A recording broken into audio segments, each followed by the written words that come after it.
Hey everyone, Happy New Year! Once a wise man said, over the centuries mankind has tried many ways of combating the forces of evil. Prayer, fasting, good works and so on, up until doom. No one seemed to have thought about the double barrel shotgun. This video is going to be like a channel summarize, if that makes sense. How the channel started, what were the expectations, and stuff like that. I always had this idea about a YouTube channel since long time ago, and 2021 was the year to execute it.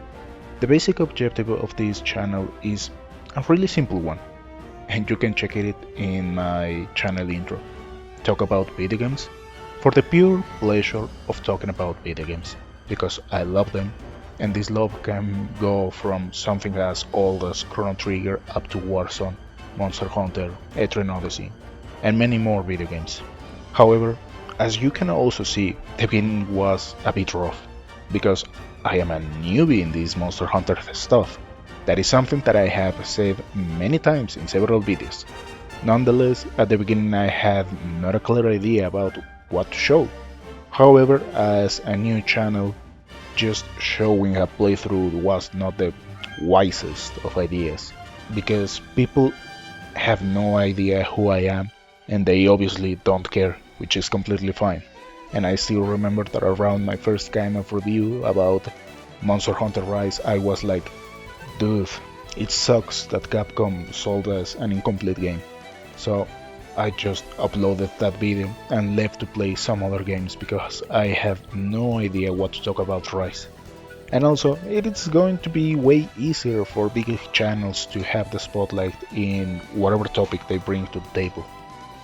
It seems like my memes are not the best ones, other than the Balstrats thing from 3.0.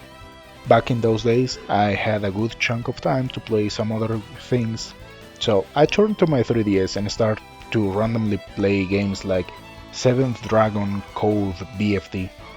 Talk about a weird title, but it is an excellent RPG. However, there was a stroke of luck when I started to talk about poison and builds. I am going to be honest with this, as the main purpose of this channel is I had no idea that a video like that would attract so many people. It was like any other day, cooking the video, uploading it, and what? Many people start to show up. From that point onwards, it was all about trying to understand as fast as possible the different mechanics of the game. But after 3.0, well, I lost a bit of interest because that was a really salty update for me. Not so much content, and there are still no freaking Apex armor sets. I mean, come on Capcom, what are you doing? Up to that moment, seems like many people thought I was an only Monster Hunter channel. And yeah, I like the game, but I also love so many other games. Perhaps not the best tactic for the channel, but who cares? So, I was not able to just stick with one thing. Reason why I started to talk about Bloodstained, Horizon Zero Dawn, God of War, Labyrinth of Refrain, and many other video games. Also, I landed a much more stable job, which I explain in this video, if you want to look at it.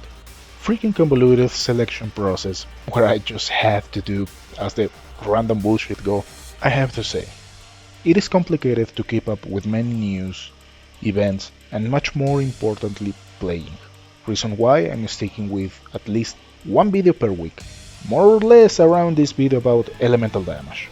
From that point onwards, I just had to play what my heart follows, like Labyrinth of Refrain, Coven of Dusk. I love RPGs so much that this freaking grindfest was one of a kind because the end is stupid hard, and after 100 hours I was able to finish the game. Around those days I received a package from Limited Runs with a couple of games that I wanted to play, like Hero Must Die Again.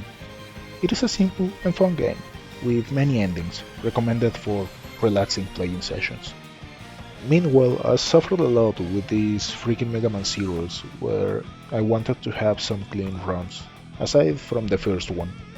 With Dread around the corner, I just had to play some older Metroids, get to experience some Monster Hunter World, and it hurts a bit playing Rise after this really good game. but it is what it is. We may not have an excellent game like this one in a good amount of time. I hope I am wrong and Sunbreak brings something interesting to the table. And lastly, in these short vacations, I just have to play this thing of Undernauts because it picked up so much my interest that after good 60 hours I was able to beat the main game. After this, there are several topics I want to share with all of you. As long as one person enjoys the content from this channel, I am happy to keep uploading stuff. Thank you for watching, and I'll see you next time.